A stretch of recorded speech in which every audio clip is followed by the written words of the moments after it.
system that used to be there of the 36 tattvas, which is first there is Parashakti, and then below Parashakti there will be Sadashiva tattva. Mind you, these are not just deities, these are tattvas, which means that they represent a certain state of being which an upasaka can, a tremendous upasaka, I'm saying not an ordinary one, perhaps somebody of the caliber of a rishi or something like that, can experience while being still alive. So there is Sadashiva, below Sadashiva there is Ishvara tattva. Ishvara tattva is basically, you'll see that the throne is carried by Ishvara, then there is Brahma, Vishnu, Rudra. So these are all considered, each of them are considered as Ishwaras. They have the power of Ishwara. Then now Parashakti, from there, it comes down to Sadashiva level. From Sadashiva there is Ishwara. Beyond Ishwara there will be known as the Shuddha Tattvas, which are basically all the mantras that we chant. They have a life of their own. They are like deities in themselves. Below the there seems to be a strong undercurrent of anti-male devatas, anti-Vaishnava, anti-Shaiva in the Shakt depictions.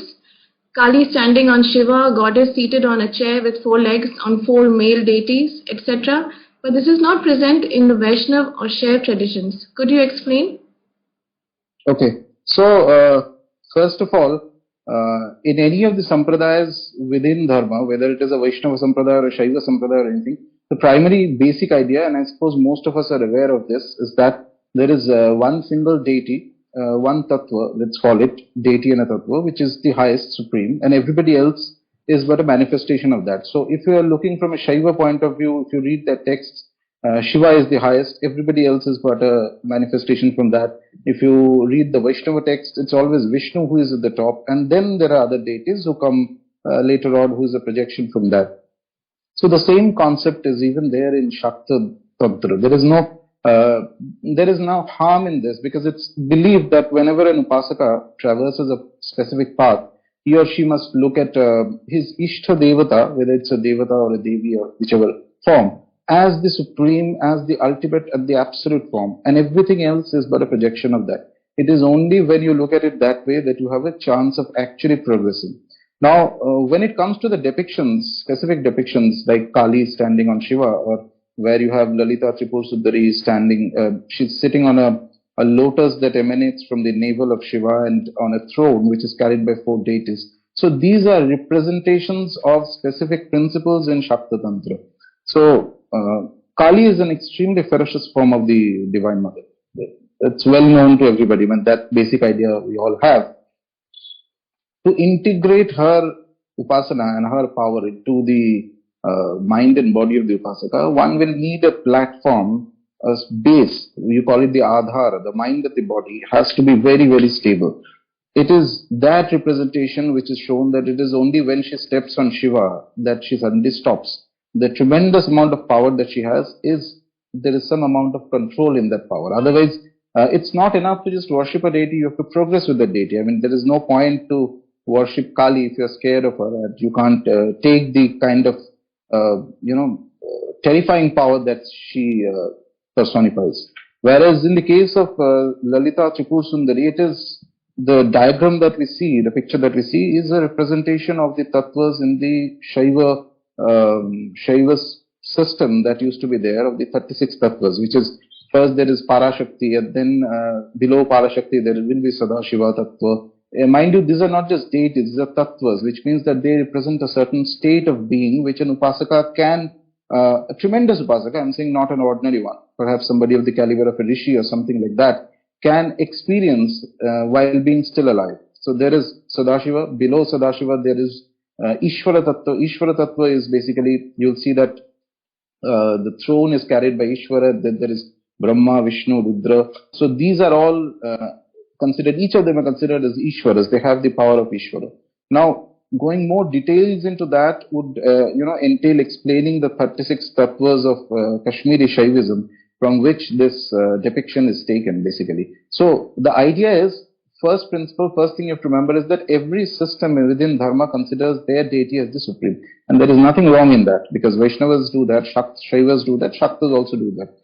And these two specific depictions are basically representations of how gradations of tattvas. Tattvas are basically the created elements that have formed the universe. The theology, you can call it, or the way in which we, the Shaktas, perceive the world. That there is Parashakti, from there, it comes down to Sadashiva level. From Sadashiva there is Ishvara. Beyond Ishvara there will be known as the Shuddha Tattvas, which are basically all the mantras that we chant. they have a life of their own. They are like deities in themselves. Below the mantras, there will be Maya and various other things. Like there are 36 gradations. So we take only the first top 5 of those tattvas. All of them are very powerful, very excellent, each of them. But there is a slight nuanced difference in them. And on the very top of those system of tattvas sits Parashakti, which is Lalita Tripura Sundari. So this is represented in the diagram.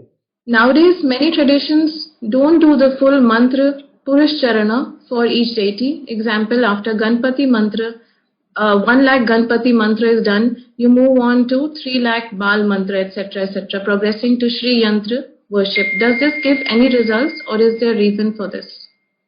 There are many traditions where the full, all the limbs of the Purush Charana of, say, Ganpati is not done. I don't think it is that much of a problem, because on the first, you have to understand that what exactly is the aim of the Upasaka in this progression. If you follow this, the worship of Ganpati is basically to remove. So if you are in the path of worshipping Lalita Tripura Sundari through the method of Sri Vidya Upasana, and it is an excellent method. Few deities are very important to appease so that your path becomes clearer. First, it starts with Ganpati. Then there will be, of course, the blessings of the Guru is important. Then Vatuka Bhairava is important. These things. So worship of the Ganpati mantra basically allows certain kind of blockages to be removed from your life so that you can progress to the Upasana of Lalita Tripura Sundari. So this is not exactly a problem. The Guru can determine. Sometimes the Guru may also say that suppose if in his or her judgment he feels that a certain Upasaka needs to complete the full angas of the mantra Purush Charan of Ganpati, then he will tell that you finish the japa, you do homas, etc. It does not. Yes, if somebody asks this question that if I just do 1 lakh japa of Ganpati, does it give me mantra siddhi of Ganpati? Perhaps not. Perhaps, but then mantra siddhi is a vast topic. It's not that easy. In any case, among all the practitioners, perhaps 5 to 10% actually attain to the state where they attain a siddhi of a deity, whether it's Ganpati or whether it's any form of the Tripura Sundari mantras and the kramas, etc. So as such, I don't see it much of a problem. But yes, if your focus is on Ganpati specifically, then you will have to complete all the limbs. At least you have to do the homas and you have to do the tarpana, and including tarpana is extremely important for Ganpati, and including also feeding people bhojana. So only then you have a chance of actually mastering completely the worship of Ganpati in the Tantric method. But that is if Ganpati is your final aim. Sometimes a guru may decide that no, this is fine. So this I believe is a decent enough practice, and it should be left to the judgment of the guru to decide